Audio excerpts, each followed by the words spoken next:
வணக்கம். புதுவை மற்றும் அதனை சுற்றியுள்ள பகுதிகளில் நடைபெற்ற பல்வேறு நிகழ்வுகளை விரிவாக காண்பதற்கு முன்பு தலைப்புச் செய்திகளை காண்போம். தீவிரவாத ஊடுருவல்களை முறியடிக்க நடவடிக்கை, 2 நாட்கள் சாகர் கவாச் ஒத்திகை துவக்கம். எருமை மாடு மீது மழை பெய்வது போன்று வரையப்பட்ட பேனருடன் போராட்டம், 2வது நாளாக கைது செய்யப்பட்ட பொதுப்பணித்துறை ஊழியர்கள். இனி விரிவான செய்திகள். புதுச்சேரி லாஸ்பேட்டை தொகுதிக்குட்பட்ட பயனாளிகளுக்கு முதியோர் உதவித்தொகை மற்றும் கணவனை இழந்த மகளிர்களுக்கு உதவித்தொகைக்கான ஆணையினை சட்டமன்ற உறுப்பினர் வைத்தியநாதன் வழங்கினார். புதுச்சேரி லாஸ்பேட்டை தொகுதிக்குட்பட்ட முதியோர் மற்றும் கணவனை இழந்த மகளிர்களுக்கு உதவித்தொகைக்கான ஆணைகளை வழங்கும் நிகழ்ச்சி லாஸ்பேட்டை சட்டமன்ற உறுப்பினர் அலுவலகத்தில் நடைபெற்றது. சட்டமன்ற உறுப்பினரும் காங்கிரஸ் சட்டமன்ற கட்சி தலைவருமான வைத்தியநாதன் முன்னிலையில் நடைபெற்ற இந்த நிகழ்ச்சியில் முதியோர் மற்றும் கணவனை இழந்த மகளிர்களுக்கு அரசாணை வழங்கப்பட்டது. இந்த நிகழ்ச்சியில் காங்கிரஸ் கட்சி நிர்வாகிகள், கமலா அறக்கட்டளை நிர்வாகிகள், ஊர் பொதுமக்கள் கலந்து கொண்டனர். ஒரே நிமிஷம் இங்கே பாருங்க. ஒரே நிமிஷம் அண்ணா, ஒரு ஃபோட்டோ எடுத்துக்கிறேன் அண்ணா.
எருமை மாடு மீது மழை பெய்வது போன்று வரையப்பட்ட பேனரை கையில் பிடித்துக்கொண்டு துணைநிலை ஆளுநர் மாளிகையை முற்றுகையிட முயன்ற ஊழியர்களுக்கும் காவல்துறையினருக்கும் இடையே கடுமையான வாக்குவாதம், தள்ளுமுள்ளு ஏற்பட்டது.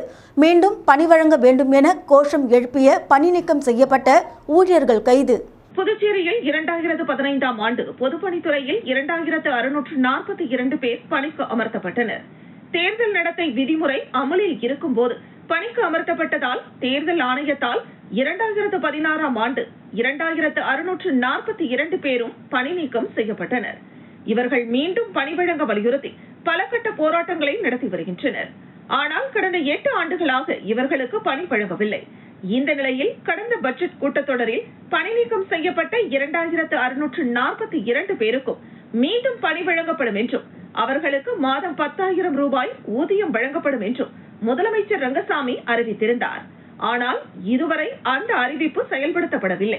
இதனை கண்டித்தும் மீண்டும் பணி வழங்க வேண்டுமென வலியுறுத்தியும் பணி நீக்கம் செய்யப்பட்ட ஊழியர்கள் 2வது நாளாக இன்று எருமை மாடு மீது மழை பெய்வது போன்று வரையப்பட்ட பேனரையும் பதாகைகளையும் கையில் பிடித்துக் கொண்டு துணைநிலை ஆளுநர் மாளிகையை முற்றுகையிட முயன்றனர்.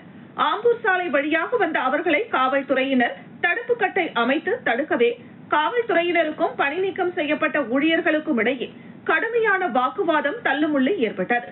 இதனால் சிறிது நேரம் பரபரப்பு நிலவியது. இதனையடுத்து ஊழியர்கள் 2வது நாளாக கைது செய்யப்பட்டனர்.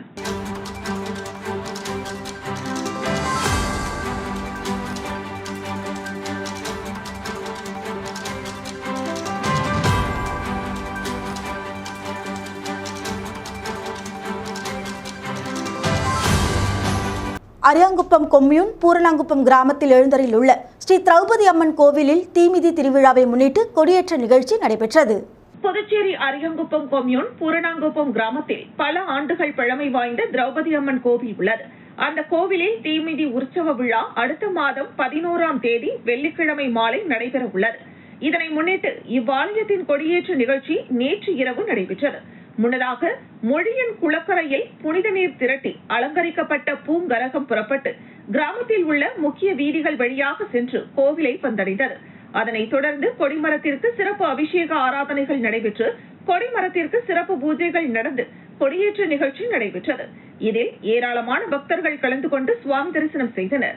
இந்த நிகழ்ச்சிக்கான ஏற்பாடுகளை கோவில் நிர்வாக அதிகாரி பாஸ்கரன் மற்றும் விழா குழுவினர்கள், கிராம மக்கள் சிறப்பாக செய்திருந்தனர்.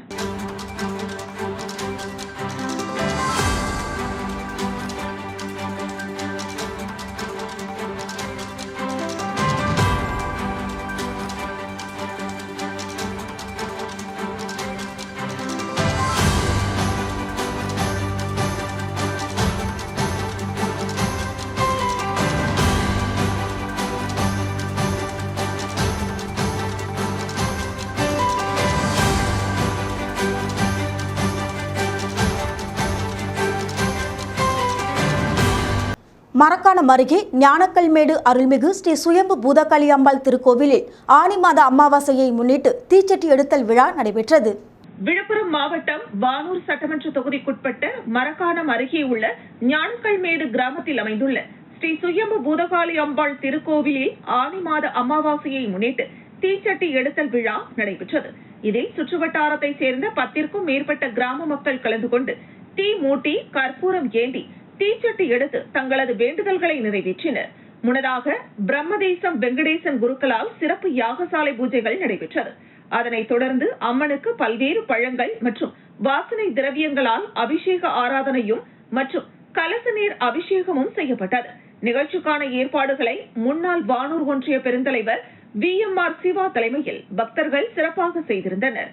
இதில் உபயதாரர் திருவண்ணாமலை திருஞான சம்பந்தம் விஜயலட்சுமி குடும்பத்தினர், எறையூர் ரவிச்சந்திரன் புனிதா குடும்பத்தினர் கலந்து கொண்டனர். இந்த நிகழ்ச்சியில் கிளியனூர் மேற்கு ஒன்றிய செயலாளர் புஷ்பராஜ், கொந்தமூர் தலைவர் சிவக்குமார், துறவை முன்னாள் தலைவர் முத்துவேல், கீழ்கூத்தப்பாக்கம் ஐயப்பன், நல்லாவூர் ஜெயராமன், தேர்குணம் கிருஷ்ணராஜ், காரட்டை ஜோதி பிரகாஷ், விநாயகம், ஞானக்கல்மேடு புருஷோத்தமன், தென்கோடிப்பாக்கம் நந்தன், ஓமிப்பூர் பம்பை முத்து உட்பட சுற்றுவட்டாரத்தை சேர்ந்த ஏராளமான பொதுமக்கள் கலந்து கொண்டு சிறப்பித்தனர். இதனைத் தொடர்ந்து விழாவில் கலந்து கொண்ட பக்தர்கள் அனைவருக்கும் இரவு உணவு வழங்கப்பட்டது.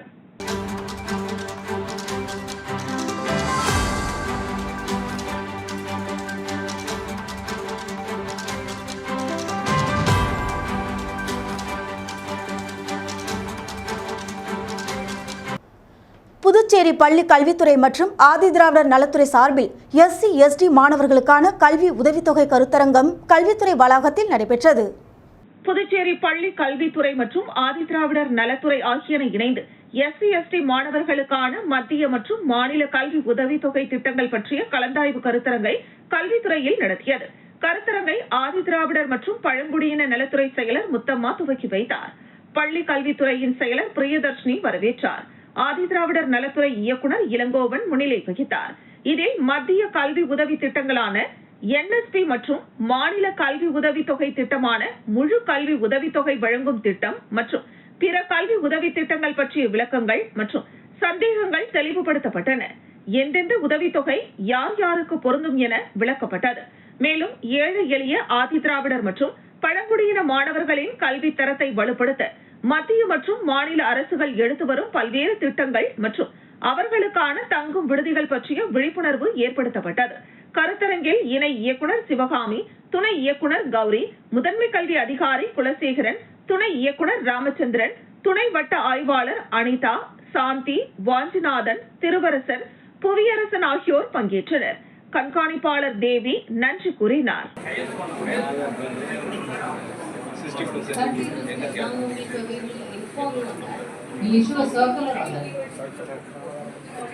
So that should not happen at all.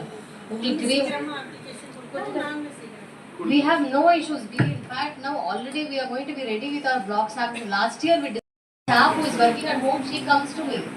காலையில வீட்ல கிளம்பும்போது அவங்க வந்துருவாங்க. மேம் இது வெளியில நிக்க வைக்கிறாங்க, சர்டிபிகேட்ஸ் கொடுக்க மாட்டேங்கிறாங்க, டிசிஸ் கொடுக்க மாட்டேங்கிறாங்க. Left all my meetings and I've come here only to emphasize to all of you, to request all of you that this kind of scenario should not exist. To thank all the head of institutions and other office bearers of the schools who have come here. That's okay. விளம்பர இடைவெளிக்கு பிறகு செய்திகள் தொடரும்.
செய்திகள் தொடர்கின்றன. தீவிரவாத ஊடுருவல்களை முறியடிக்கும் சாகர் கவாச் என்ற 2 நாட்கள் கடலோர பாதுகாப்பு ஒத்திகை புதுச்சேரியில் துவங்கியது. தீவிரவாத ஊடுருவல்களை முறியடிக்கும் சாகர் கவாச் என்ற 2 நாட்கள் கடலோர பாதுகாப்பு ஒத்திகை புதுச்சேரியில் துவங்கியது. இந்திய கடல் வழியாக தீவிரவாதிகள் ஊடுருவலை தடுக்கும் வகையில் ஒவ்வொரு ஆண்டும் சாகர் கவாச் பாதுகாப்பு ஒத்திகை நடத்தப்படுகிறது. அதன்படி புதுச்சேரியில் இன்று காலை சாகர் கவாச் பாதுகாப்பு ஒத்திகை துவங்கியது. கடலோர காவல்துறை டிஐஜி சத்யசுந்தரம், முதுநிலை கண்காணிப்பாளர் கலைவாணன், கண்காணிப்பாளர் பழனிவேல் தலைமையிலான காவல்துறையினர் ரோந்து படகு மூலம் பாதுகாப்பு ஒத்திகையில் ஈடுபட்டனர். காலாப்பட்டு, வீராம்பட்டினம் உள்ளிட்ட 16 மீனவ கிராமங்களில் சந்தேகப்படும்படி கடல் வழியாக வருகை தரும் நபர்கள் குறித்து தகவல் தெரிவிக்க காவல்துறையினர் அறிவுறுத்தினர். ரோந்து படகு பழுதால் கடந்த ஓராண்டாக கடலோர காவல்துறையினர் கோஸ்ட் கார்டு படகுகளில் சென்று தாங்களும் ரோந்து செல்வதாக பதிவு செய்து வருகின்றனர். அப்போது ஒரு படகில் வந்த மீனவர்களிடம் அடையாள அட்டைகள் ஏதும் இல்லை. கரை திரும்பியதும் கடலோர காவல் நிலையத்தில் ஆஜராகி அடையாள அட்டைகளை காண்பிக்க வேண்டுமென தெரிவித்துவிட்டு ஆய்வு பணியை தொடர்ந்தனர். புதுச்சேரி வட்டார போக்குவரத்து அலுவலகத்தில் தீ விபத்து. 2 மணி நேரம் போராடி தீயை அணைத்த தீயணைப்புத்துறை வீரர்கள். புதுச்சேரி 100 அடி சாலையில் அமைந்துள்ள வட்டார போக்குவரத்து அலுவலகத்தில் உள்ள ஆலோசனை அரங்கத்தில் திடீரென தீ விபத்து ஏற்பட்டு அரங்கம் முழுவதும் மளமளவென தீப்பிடித்து எரிந்தது. இதனைத் தொடர்ந்து அலுவலகத்தில் இருந்த ஊழியர்கள் தீயணைப்பு நிலையத்திற்கு தகவல் தெரிவிக்கப்பட்டு தீயணைப்பு வீரர்கள் 2 மணி நேரம் போராடி தீயை அணைத்தனர். முதற்கட்ட விசாரணையில் ஆலோசனை அரங்கத்தில் உள்ள ஏசியில் மின்கசிவு ஏற்பட்டு தீ விபத்து ஏற்பட்டுள்ளதாக தெரிய வந்துள்ளது. மேலும் இதன் மதிப்பு பல லட்சம் ரூபாய் இருக்கும் என தெரிவிக்கப்பட்டுள்ளது. தீ விபத்து குறித்து முதலியார்பேட்டை காவல்துறையினர் விசாரணை மேற்கொண்டு வருகின்றனர். நகர பகுதியில் வட்டார போக்குவரத்து அலுவலகத்தில் திடீரென தீ விபத்து ஏற்பட்டதன் காரணமாக அப்பகுதியில் பெரும் பரபரப்பாக காணப்பட்டது.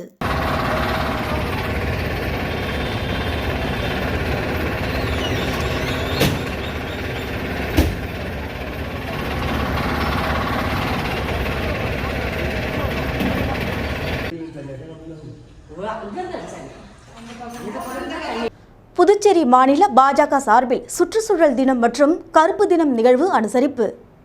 சுற்றுச்சூழல் பாதுகாப்பை ஊக்குவிக்கும் நோக்குடன் சுற்றுச்சூழல் தினத்தையொட்டி மத்திய அமைச்சர் சதீஷ் சந்திர துபே பங்கேற்ற தாயின் பெயரில் மரம் நடும் நிகழ்ச்சியானது ஜெயாநகர் ரெட்டியார்பாளையத்தில் நடைபெற்றது.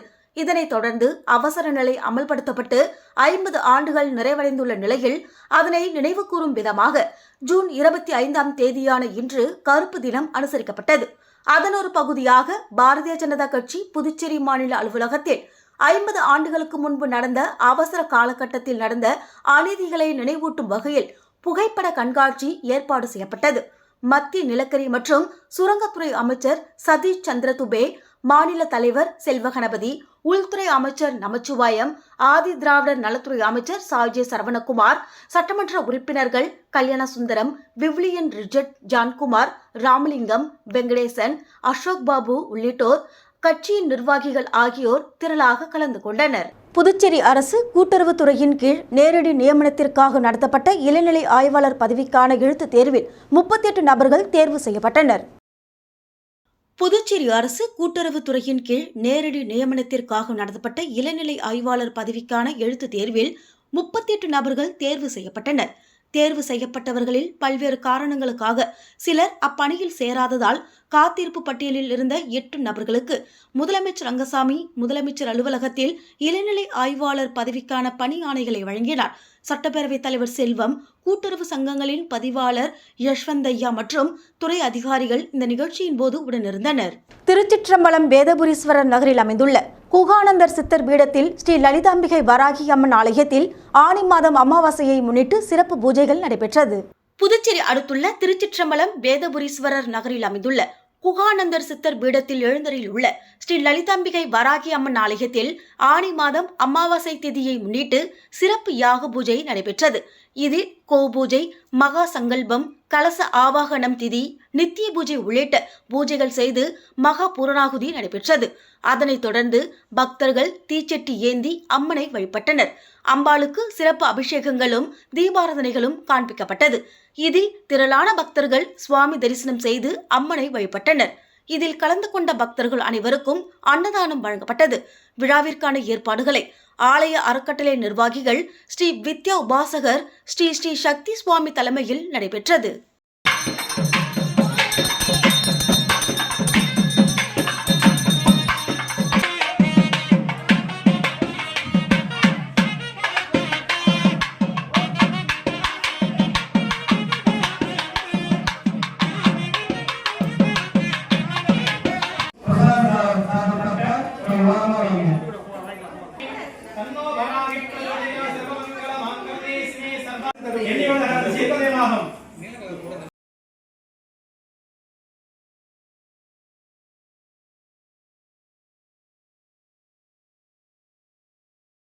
மீண்டும் தலைப்புச் செய்திகள்.